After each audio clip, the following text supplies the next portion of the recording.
Hello everyone, welcome back to another important video of Investing for Beginner series.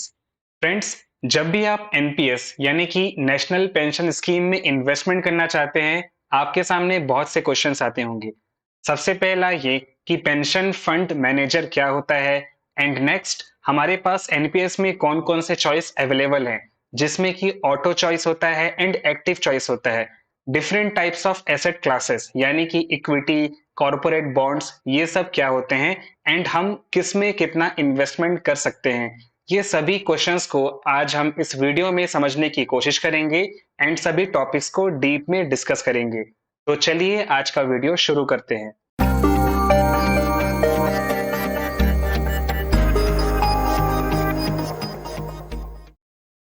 सबसे पहले हम ये समझ लेते हैं कि पेंशन फंड मैनेजर क्या होते हैं एंड अंडर एनपीएस हमारे पास कौन-कौन से पेंशन फंड मैनेजर्स के ऑप्शंस अवेलेबल हैं। फंड मैनेजर आपके एनपीएस के इन्वेस्टमेंट को डिफरेंट एसेट क्लासेस में रिस्पॉन्सिबली इन्वेस्ट करते हैं एंड रिटर्न जनरेट करते हैं। इसके अलावा fund managers time to time different funds को रिव्यू भी करते हैं सो दैट अच्छा रिटर्न जनरेट किया जा सके। जब भी आप किसी भी बैंक में एनपीएस अकाउंट ओपन करते हैं देन आपके पास इनमें से 6 से 7 फंड मैनेजर्स के ऑप्शन जरूर आते होंगे। सबसे पहला है Birla Sun Life pension management limited, next है HDFC pension management, third one है ICICI Prudential pension funds management, fourth है कोटक महिंद्रा, फिफ्थ है LIC pension fund limited, sixth है Reliance Capital pension fund limited, seventh है SBI pension funds private limited and eighth है UTI retirement solutions limited. So जब भी आप NPS account open करते हैं देन आपको इसमें से एक फंड मैनेजर चूज करना होता है। मैं यहाँ पर ये बताना चाहता हूँ कि ऐसा नहीं है कि अगर आपने किसी फंड मैनेजर को चूज कर लिया देन हमेशा वही फंड मैनेजर रहेगा। आप टाइम टू टाइम रिव्यू करके अपने फंड मैनेजर्स को चेंज भी कर सकते हैं। अब हम एनपीएस के एसेट क्लासेस डिस्कस कर लेते हैं। एसेट क्लासेस का मतलब यहाँ पर ये होता है कि आपने जो पैसे इन्वेस्ट किए हैं, मान लेते हैं आपने 100 रुपए एनपीएस में इन्वेस्ट किए हैं, देन उस 100 रुपए में से जो अमाउंट है, कितना अमाउंट इक्विटी में इन्वेस्ट होगा, कितना अमाउंट कॉर्पोरेट बॉन्ड्स या फिर गवर्नमेंट बॉन्ड्स में इन्वेस्ट होगा, ये डिसाइड होता है आपने किस एसेट क्लासेस को कितना परसेंट एलोकेट किया है। इसमें सबसे पहला होता है एसेट क्लास ई यानी कि इक्विटी एंड रिलेटेड इंस्ट्रूमेंट्स।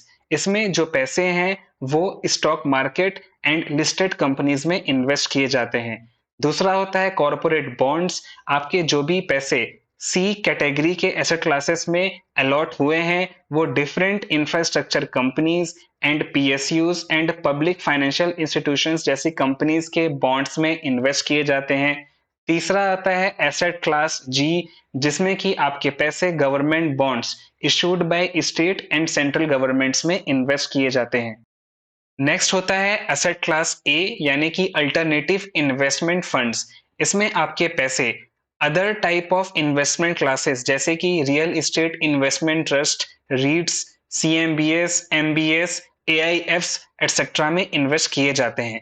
अगर हम रिस्क की बात करें तो यहाँ पे asset class a highly risky होता है, एसेट क्लास ई भी हाईली रिस्क कैटेगरी में आता है, asset class C moderate risk में आता है and asset class G low risk category में आ जाता है। तो जब भी आप अपना एनपीएस अकाउंट ओपन करेंगे सबसे पहला आपको अपना फंड मैनेजर चूज करना है एंड सेकेंड आ जाता है कि आपको इन्वेस्टमेंट ऑप्शन कौन सा चाहिए, जिसमें दो ऑप्शन आते हैं। पहला है एक्टिव चॉइस, दूसरा होता है ऑटो चॉइस। सबसे पहले हम एक्टिव चॉइस को डिस्कस करेंगे, उसके बाद हम ऑटो चॉइस को समझेंगे। एक्टिव चॉइस में सब्सक्राइबर यानी कि अगर आप इन्वेस्ट कर रहे हैं देन ये आपके ऊपर डिपेंड करता है कि आपको किस एसेट क्लास में कितना इन्वेस्टमेंट करना है, इसलिए इसे एक्टिव चॉइस बोला जाता है। ये आपके पर्सनल प्रेफरेंस पे डिपेंड करेगा एंड सभी एसेट क्लासेस के लिए आपको कितना परसेंटेज अलॉट करना है ये आप डिसाइड करेंगे। बट इसके कुछ रूल्स होते हैं, वो हम नेक्स्ट स्लाइड में डिस्कस करेंगे। सेकेंड इन्वेस्टमेंट ऑप्शन आता है ऑटो चॉइस। इसमें आपका जो फंड है वो आपके एज ग्रुप के अकॉर्डिंग किस एसेट क्लास में कितना इन्वेस्ट होगा वो ऑटोमेटिकली डिसाइड होता है एंड जैसे जैसे आपका एज बढ़ता है जो डिफरेंट एसेट क्लासेस में इन्वेस्टमेंट है उसका प्रोपोर्शन भी चेंज होते जाता है। एंड ऑटो चॉइस के अंदर भी 3 सब कैटेगरीज आती है जो हम नेक्स्ट स्लाइड में डिस्कस करेंगे। अब हम सबसे पहले एक्टिव चॉइस को डिस्कस कर लेते हैं। एक्टिव चॉइस में ये आपके डिस्क्रिप्शन पे डिपेंड करता है कि आपको किस एसेट क्लास में कितना इन्वेस्टमेंट करना है, बट इसके कुछ सेट ऑफ रूल्स हैं। सबसे पहला related to asset class E है, यानी कि अगर आप इक्विटी में परसेंटेज अलॉट कर रहे हैं, then up to 50 years of age आप मैक्सिमम 75% ऑफ इन्वेस्टमेंट को ही इक्विटी में अलॉट कर सकते हैं। एंड जैसे जैसे आपका एज बढ़ते जाएगा, मीन्स 50 टू 51 होगा, देन हर साल आपका जो इक्विटी में इन्वेस्टमेंट है वो 2.50% आपको कम करना होगा। मीन्स अगर आप 51 ईयर्स के हो जाते हैं, देन आपके लिए इक्विटी में इन्वेस्टमेंट करने का जो कैप लिमिट है वो 72.50 हो जाएगा। एंड धीरे धीरे ये हर साल आप देख सकते हैं ये 2.5% कम हो जाएगा। एंड 60 प्लस की एज में इक्विटी परसेंटेज का जो कैप है वो 50% हो जाता है हर साल कम होते होते। ये इंश्योर करने के लिए किया जाता है कि जैसे जैसे आपकी एज बढ़ रही है, आप हाई रिस्क की एसेट क्लासेस में इन्वेस्ट ना करें एंड पूरा पूरा आपका जो पैसा है वो हाई रिस्क की क्लासेस में ना जाकर सेफ इन्वेस्टमेंट ऑप्शन जैसे कि government bonds and corporate bonds में भी जाए। सेकेंड रूल ये है कि एक्टिव चॉइस में आप कभी भी अल्टरनेट इन्वेस्टमेंट फंड्स यानी कि एसेट क्लास ए में 5% से ज्यादा इन्वेस्टमेंट नहीं कर सकते हैं। एंड थर्ड रूल ये है कि आपका जो टोटल एलोकेशन है ई सी जी एंड ए एसेट क्लास में उसका टोटल 100% होना चाहिए। जैसा कि यहाँ पर आप एग्जाम्पल देख सकते हैं, आपने इक्विटी एसेट क्लास को 75% यहाँ पे दिया है, कॉर्पोरेट बॉन्ड को 10%, गवर्नमेंट बॉन्ड को 10% एंड अल्टरनेट एसेट क्लासेस को 5%। मींस टोटल 100% आपने इन्वेस्ट कर दिए हैं। एंड जैसे जैसे आपकी एज बढ़ेगी, इक्विटी का जो 75% है वो भी आपको डिक्रीज करना होगा एंड अदर एसेट क्लासेस यानी कि कॉर्पोरेट बॉन्ड गवर्नमेंट बॉन्ड्स में आपको इंक्रीज करना होगा। इन्वेस्टमेंट ऑप्शंस में सेकंड ऑप्शन आ जाता है ऑटो चॉइस का। इसमें आपको कुछ नहीं करना है, आपको सिर्फ इन्वेस्टमेंट करना है एंड ऑटो चॉइस सेलेक्ट करना है। उसके बाद आपके जो पैसे हैं वो जैसे जैसे आपकी एज बढ़ती जाएगी डिफरेंट एसेट क्लासेस में ऑटोमेटिकली कम होंगे एंड सेफ एसेट क्लासेस में आपका जो एलोकेशन है वो बढ़ते जाएगा। ये उनके लिए सही है जो खुद से अपने पैसे को मैनेज नहीं करना चाहते हैं एंड ऑटोमेटिकली चाहते हैं कि उनका जो रिस्क प्रोफाइल है वो एज के हिसाब से चेक हो जाए एंड उनके पैसे हैं वो सही एसेट क्लासेस में रोटेट होते रहें। ऑटो चॉइस के अंदर भी आपको तीन ऑप्शंस मिल जाते हैं। सबसे पहला है एग्रेसिव, दूसरा है मॉडरेट, तीसरा है कंजर्वेटिव। अगर हम यहाँ पे रिस्क की बात करें तो इसमें से हाईली रिस्क में एग्रेसिव आ जाता है, सेकंड मॉडरेट रिस्क है एंड तीसरा कंजर्वेटिव उनके लिए है जो कम रिस्क लेना चाहते हैं। ऑटो चॉइस में सबसे पहले हम एग्रेसिव लाइफ साइकिल फंड का ऑप्शन देख लेते हैं।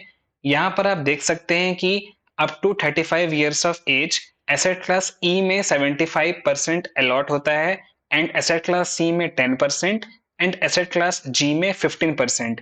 एंड जैसे जैसे एज बढ़ती जाएगी अंडर एसेट क्लास ई का जो एलोकेशन है वो कम होते जाएगा। आप देख सकते हैं 75 से 71, देन 67 एंड 55 ईयर्स के ज्यादा होने के बाद ये 15% के लिए कांस्टेंट कर दिया जाएगा। एंड सेम आप देख सकते हैं जैसे जैसे एज बढ़ रही है एसेट क्लास जी में इन्वेस्टमेंट बढ़ाया जा रहा है एंड ये 75 तक कर दिया जाता है। एसेट क्लास सी में एक कांस्टेंट रेशियो मेंटेन किया जाता है स्टार्टिंग फ्रॉम 10 से लेकर 10 तक। बीच में 45, 46, 47 ईयर्स के आसपास ये 20% कर दिया जाता है। सो आप देख सकते हैं ये एग्रेसिव लाइफ साइकिल फंड है एंड जैसे आपकी एज बढ़ती जा रही है वैसे इक्विटी से तो आपका एलोकेशन कम किया ही जाता है, बट इनिशियली इक्विटी में इन्वेस्टमेंट ज्यादा होता है इसलिए ये हाई रिस्क की कैटेगरी में आता है। नेक्स्ट होता है मॉडरेट लाइफ साइकिल फंड। इसमें इनिशियली एसेट क्लास ई यानी कि इक्विटी में 50% का एलोकेशन किया जाता है एंड 55 ईयर्स एंड अबव होते होते ये 10% रह जाता है। यहाँ पर एसेट क्लास जी में इनिशियली 20% एंड जैसे जैसे एज बढ़ती जाएगी ये अप टू 80% कर दिया जाता है। यहाँ पर आप देख सकते हैं कि इस एसेट क्लास में मॉडरेट रिस्क है क्योंकि initially only 50% of amount he asset class E में इन्वेस्ट किया जाता है। नेक्स्ट आता है कंजर्वेटिव लाइफ साइकिल फंड। ये कैटेगरी उनके लिए है जो अपने इन्वेस्टमेंट अमाउंट में ज़्यादा रिस्क नहीं लेना चाहते हैं। एंड यहाँ पर आप देख सकते हैं up to 35 years of age में इक्विटी इन्वेस्टमेंट सिर्फ 25% है, एंड एसेट क्लास सी यानी कि कॉर्पोरेट बॉन्ड में 45, एंड गवर्नमेंट बॉन्ड्स जो कि हाईली सेफ होते हैं उसमें 30%। एंड जैसे जैसे एज यहाँ पर बढ़ रहा है, एसेट क्लास ई का जो इन्वेस्टमेंट है वो और कम कर दिया जाता है, एंड जी क्लास में ये इन्वेस्टमेंट और बढ़ा दिया जाता है अप टू 90%। सो ये इन्वेस्टमेंट जो ऑप्शन है ये काफी सेफ है, एंड इसमें जो आपके पैसे हैं वो बहुत ज्यादा रिस्की कैटेगरी में इन्वेस्टमेंट नहीं किए जाते हैं। सो फ्रेंड्स, आई होप आप सभी को आज का वीडियो इन्फॉर्मेटिव लगा। अगर आपके कोई भी डाउट्स हैं तो कमेंट जरूर करें, I will answer them. And I hope आप सभी को एनपीएस के सभी इन्वेस्टमेंट ऑप्शंस अच्छे से समझ आ गए हैं। अगर आपके investment related tax declaration, investment proof related भी कोई भी डाउट्स आते हैं, देन कमेंट बॉक्स में आपको गूगल फॉर्म का लिंक मिल जाएगा। आप वो गूगल फॉर्म फिल कर सकते हैं। मैं आपसे पर्सनली कनेक्ट करूंगा एंड इन्वेस्टमेंट रिलेटेड आपके सभी डाउट्स को क्लियर करूंगा। सो फ्रेंड्स, मिलते हैं नेक्स्ट वीडियो में। Thank you and have a great day. Stay tuned.